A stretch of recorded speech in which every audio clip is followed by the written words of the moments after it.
Project మళ్ళీ reverse tendering అని చెప్పి ఏకంగా 10,000 కోట్లు ఉన్న రాజశేఖర రెడ్డి గారి ప్రాజెక్టును చంద్రబాబు గారు 30,000 కోట్లకు తీసుకెళ్తే జగనన్న గారు 55,000 కోట్ల ప్రాజెక్టుగా చూపించారు.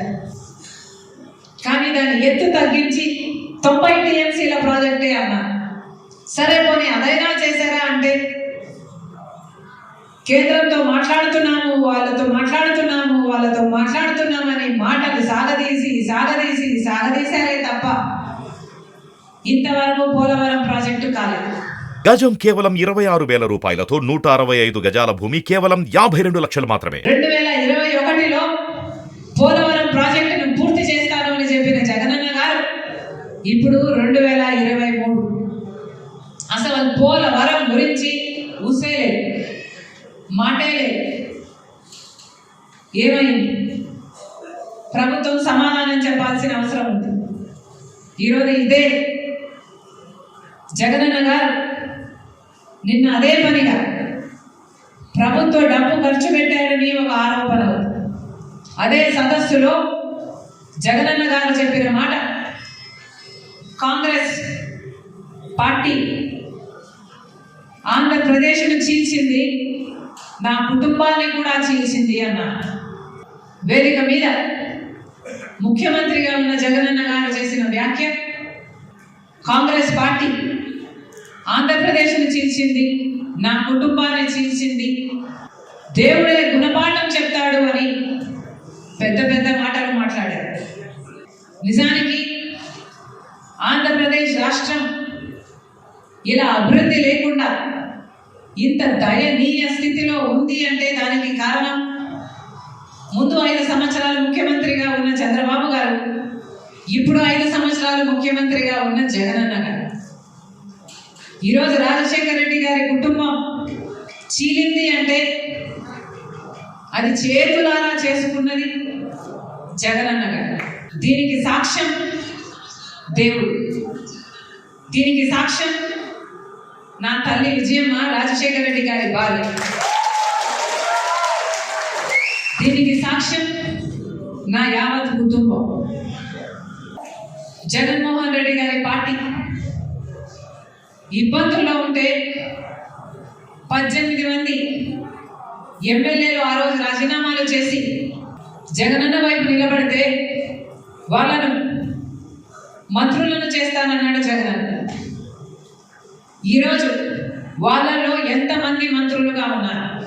వాళ్ళు రాజీనామాలు చేస్తే అమ్మ నేను వాళ్ళ కోసం తిరిగాను, వాళ్ళ గెలుపుకు పాటుపడ్డాం, వాళ్ళను గెలిపించాం.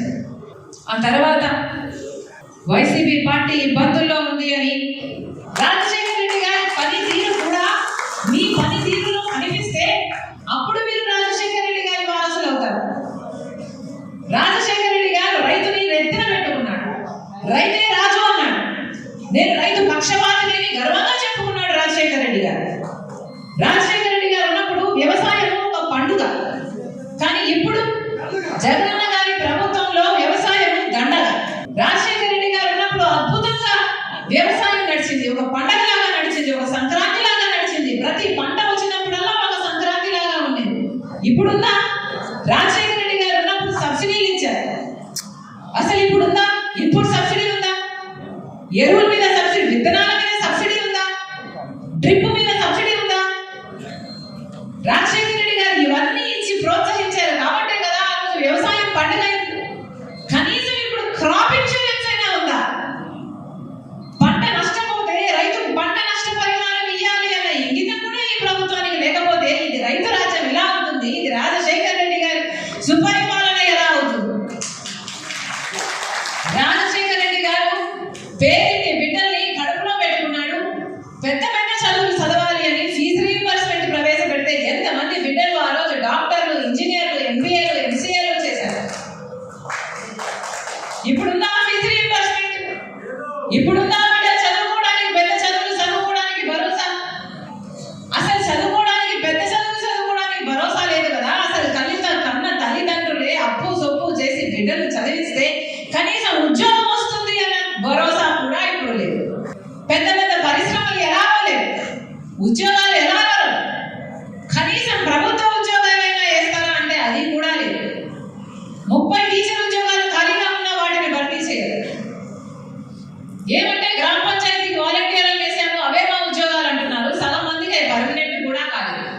గెలిచిన పార్టీలు టీడీపీ అయినా వైసీపీ అయినా ఇంతగా మద్దతిస్తున్నాయి, అమ్ముడుపోయాయంటే నా మనసు ఆగలేదు.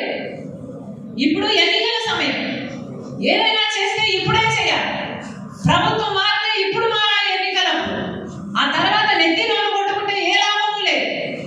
నిర్ణయం తీసుకోవాలనుకున్నప్పుడు, నిర్ణయం తీసుకోవాల్సి వచ్చినప్పుడు, ఆ సమయం వచ్చినప్పుడు గట్టి నిర్ణయమైనా తీసుకోవాలి.